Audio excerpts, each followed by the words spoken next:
Paul Obazele, this one that you are sitting all by yourself. What's on your mind? My brother, I'm just thinking about this statement the Federal House of Assembly made under the leadership of Honorable Gbajabiamila, accusing Nollywood to be responsible for the ritual killings in this country. I don't know if they are misinformed or they are not schooled. I don't understand it.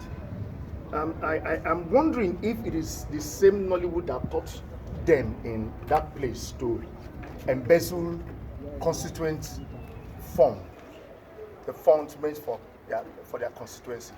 I'm also wondering if it is Nollywood that taught them how not to do roads in this country.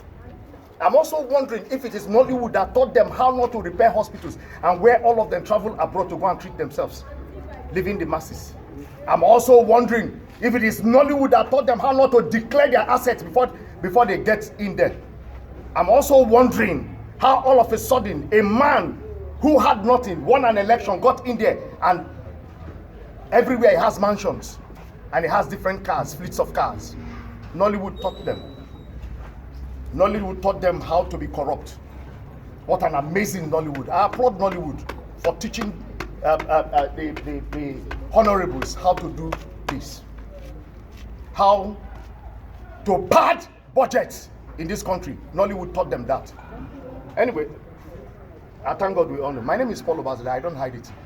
I expect a situation where we sit down and debate what is happening to this country. Hey, I forgot to tell you too, Nollywood taught us how to carry guns and kill people in the north. Nollywood also taught them how we can raise terrorists. How many people recently, 96 people were named about sponsoring terrorism in the north. The Federal House of Assembly could not say anything about them. Their extravagant lifestyle affecting the system in this country. You blame Nollywood, the only industry that's been able to employ people, been able to create succor for our citizens. You accuse them of what they did not do. Frank, I beg, second base. I beg.